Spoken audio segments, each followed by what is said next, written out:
If you guys are interested in any of the products that I talk about in this video or that you see, head over to Eurowise.com and use the code VAG Offroad to save yourself some money. Welcome to the video. As some of you may know, this is my Porsche Cayenne on 35-inch tires, and I've been at this for a while now. It's been about a year and 4 months since I purchased the car. For the longest time, I was on a 3-inch lift. I've now moved to a full coilover setup. But before we get into every part on the vehicle and all of the knowledge that I've accrued over that time, I want to tell you guys about a company that I don't really mention enough or as much as I should. I want to give a massive thanks to Eurowise. And I want to tell the story about kind of how I got into this and what I'm doing now. So when I was first getting into the off-road scene, I had an Audi Q5 at the time. I quickly discovered that that was not capable and nobody made parts for it. There were no lifts available or anything, and I couldn't do much with it. I needed to move to a different platform. So I landed on the Cayenne because I was searching around for Touaregs and Cayennes at the time and couldn't find anything that was nice enough.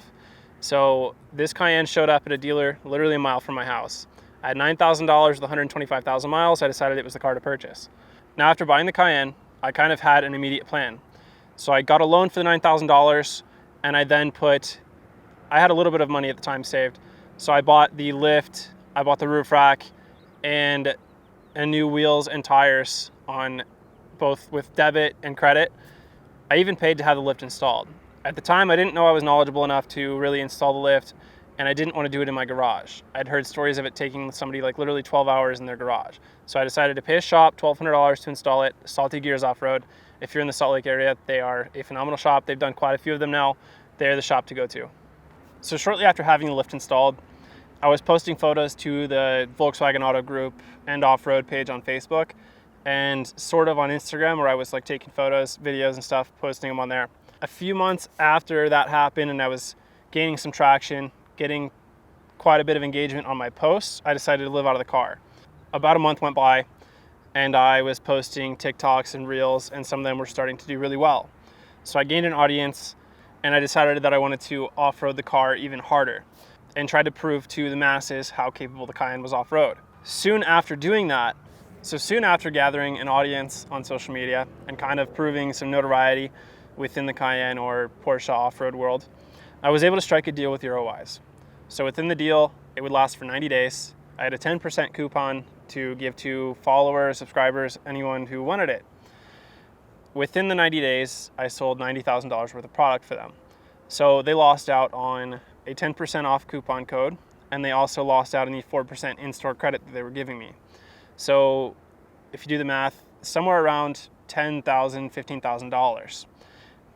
After the 90 days, we reevaluated and we decided that it was best to kind of just give me whatever parts that I may need so that I could not only advertise for them and show the products to the customers, but I could also make content around it, and it would save them money in the long run, not having to give so much off their products or pay me. So that's the point where we're at today. Now, I could not be more thankful that they, as a company, were willing to work with me. They've never done any sort of like brand ambassadorship.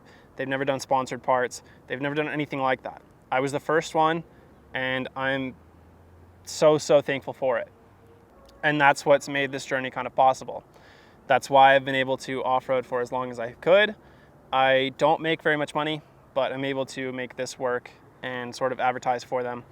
And it's how I've made sort of my dreams within the past year come true. So now let's get on to the video. You really don't need much to go off-road or to go some pretty incredible places with these cars. A bigger tire and a small lift will do just fine. So I want to go over any parts that I've had on my car previously and now currently, and any problems that I've had with those parts and things that could be remedied or things that you should do differently. Back in February of 2021, when I first decided to lift the car, I went with the Eurowise 3-inch lift, which was 2 inches above the shock, and then a 1-inch subframe spacer. So that lifted and gave me enough clearance for a 34-inch tire, and then I moved to a 35-inch tire on the same lift. Currently, I have Alpha Grenade wheels with 35-inch General Tire ATXs. This has been a good setup so far.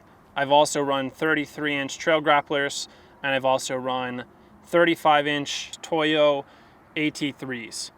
Tires are kind of tires in the long run unless you're pushing them to the limits constantly. General Tire has been comfortable enough, nice enough for what I've needed for this car. They're quiet on the road. They do a really good job of you know, giving me traction on any surface that I'm on, I would recommend them. But obviously for most of you, it's gonna depend price and anything else. I think they come in a little bit cheaper than most other options out there. Still a really good tire, and they're also a sponsor. So I might be a little biased, but I'm happy with my ATXs.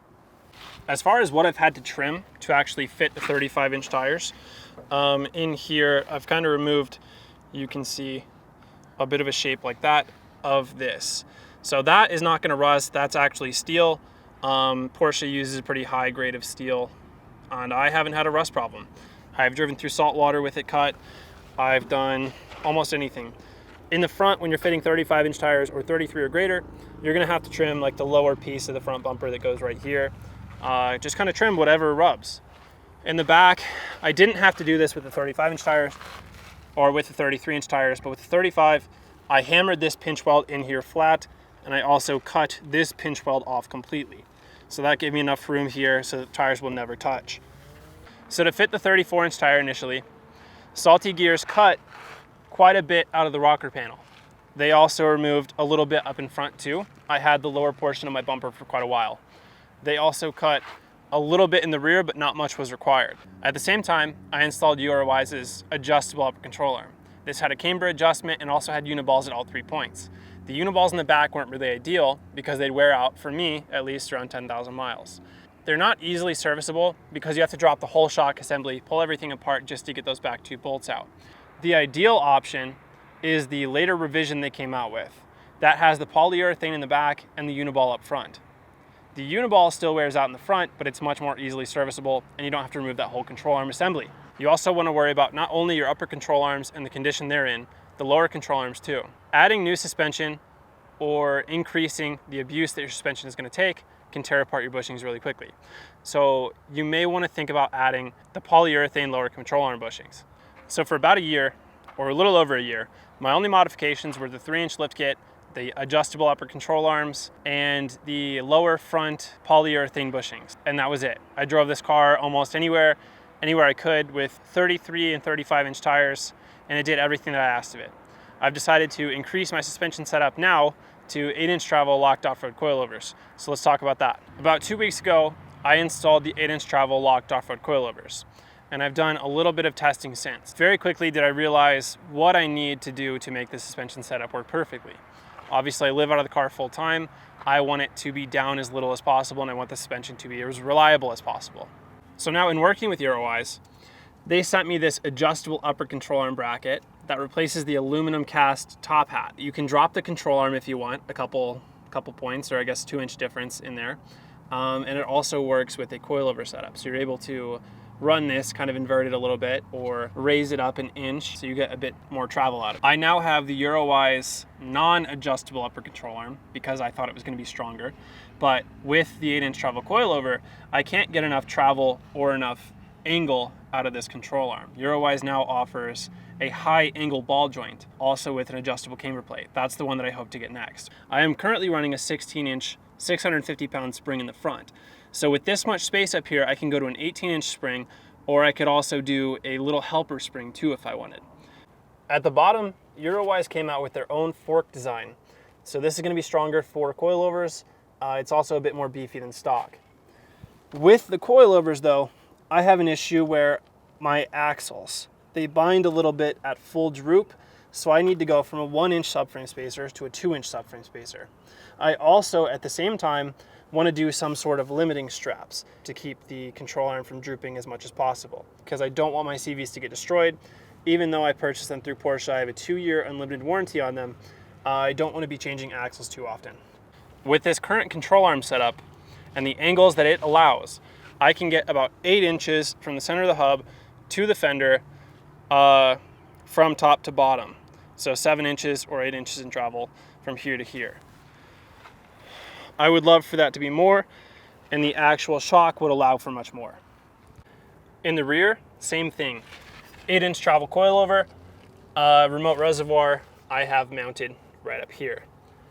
I also have PreKom's rear links. They have rubber bushings inside instead of uniballs or Heims, but the bushings don't seem to be holding up very well, even after 2 weeks. I will replace these arms with something else or with uniballs on the ends. So there's a few things I can do to the suspension to tweak it a little more. I'm gonna go with a 600-pound front spring, 18-inch, and then in the rear a 500-pound 18-inch spring.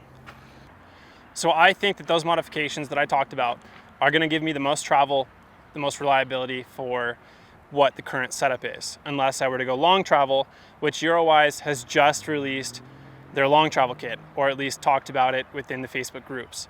So if you're interested in a long travel kit, it's gonna be expensive, but it will be coming soon. If you guys are interested in coilover setup for your own car, what I would advise you to do is either purchase an off-the-shelf option from Eurowise, which they offer a couple, or go to different shock manufacturers and tell them that you want 8-inch travel coilovers. Get 4, so you're gonna use 4 shocks all around. Decide from there which spring setup you need. You can kind of base yours off of mine. I am a bit heavier than most people are gonna be. From there, Eurowise can build you the brackets. They can sell you everything you might need to use those on your car. One of the most important things, if you're gonna do this, is underbody protection. So I, for the longest time, only had a front skid plate that covers the engine area, and that's it. Most of my undercarriage did suffer for this. My fuel tank covers the plastic that covers the actual plastic fuel tank. Were basically disintegrated, falling apart. And then my rocker panels also suffered like a great amount. Now that I've got the sliders, I'm not really afraid to go anywhere or do anything. Eurowise has quite a few different options you can go with on these, and I will also be installing their actual like newest revision of the sliders soon. So underneath the car, I have both gas tank skids now. I have the rear differential skid, I have the rear triangle skid, I have the transfer case skid, and also the engine skid. I've had the front engine skid for a while now, and obviously it's taken a few dents. This one happened most recently. I was going about 20 miles an hour over a surface and went into a big rock. The skid plates held up fine, and I don't know if I have much to worry about. Now, if you're buying the engine skids piece by piece, my recommendation would be engine skid first, gas tank skids second. Rear triangle skids are kind of the least important. I have never had a problem with actually bashing those on anything. The rear differential skid I think is important, and also the transfer case. So buy them as you think that you need them, but most important, gas tanks and engine skid. As for the sliders, Eurowise has just announced that they've come out with a newer version of their sliders. They might be a little stronger, maybe a little more aesthetic. These, of course, look fine. Mine have the top plate and also the kick out right here. It doesn't matter too much which sliders you go with, but if you do have oversized tires like 35-inch, when you're buying bumpers or the sliders, you want to make sure Eurowise is aware of that, because if you don't tell them that, you're going to have to cut off and then weld on a new plate to make them sort of fit your tires. The sliders from Eurowise have 3 mounting points, one in front, kind of one in the middle, and then one in the rear. You want to be able to reinforce those with welding, or you may want to add more supports throughout. So with the front bumper, you're able to option it with these side protective plates. You're mostly going to use those if you're a turbo car and you have intercoolers right there. I have the front skid plate, and I also have the bull bar option. I'll soon be adding lights to the bull bar. I have a 10,000-pound Warn winch inside of here. Most winches fit in perfectly. And then when you're cutting the hole for this, you can leave quite a bit of material still in there, because this covers obviously a lot around the spot that you're going to cut out. I wasn't running bumpers for the longest time, or at least steel bumpers.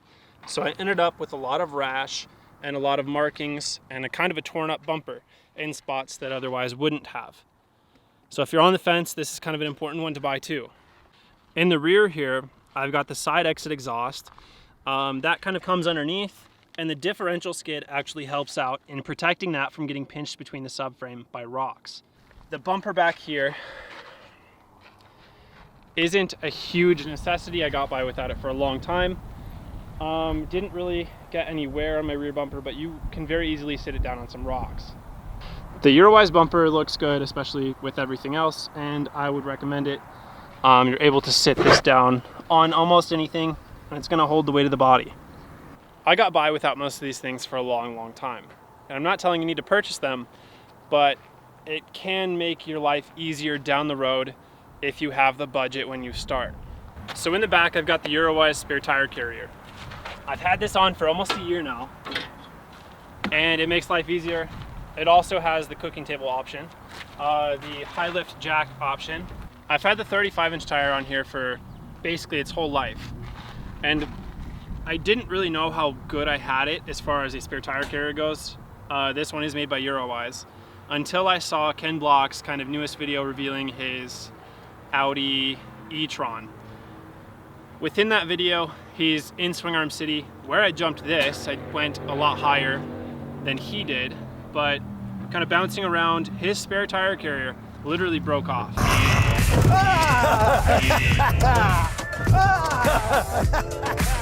Now this one's sturdy and made to take some abuse. Welded at literally every possible point you can. I suspect theirs was too, but this has a lot more points and a lot more strength in it. So it's rigid. It literally, the car slammed down, and you're probably not going to be doing the same things that I am, although prove me wrong if you want. This has held up just fine for everything that I've asked of it, everything that I've needed it to. I've also dragged this on quite a few rocks down here, and it's held up just fine. Now the only problems that I've had with the tire carrier have resulted from this pivot point. And they are all through my doing, my stupidity, leaving this kind of unlocked over there at the latch and driving off. So this has swung, it removed this plate right here. I've had to drill and expand these holes for an aftermarket, one of these that I bought, different than the one that they supply. I've had this bearing break inside of here, really all through just not locking the hitch and driving off. It can be a huge pain in the ass. Just make sure your stuff's locked. I keep telling myself every time, oh, like I'll lock the latch when I come back to the car. If I go to shower or something or grab something out of the car quickly, I'm like, oh, I'll latch it later. That doesn't happen. It swings open on the highway and kind of ruins whatever is around here. Don't do what I've done. Let's talk about roof racks. So at first, when I bought the car, I bought the Eurowise V2 roof rack. So with the full fairings all the way around it, it also had the front fairing. So the problem that I had with that roof rack, and the reason that I switched to Frontrunner, Eurowise, when they first came out with the rack, they had like a hard rubber piece that had metal inside of it. It quickly wore away the rubber and then wore down to the metal. And it also wore a hole or like a small spot in my roof. I've told Mike about this. I told Eurowise. They have since remedied it, and now they no longer have that front fairing actually touching the roof.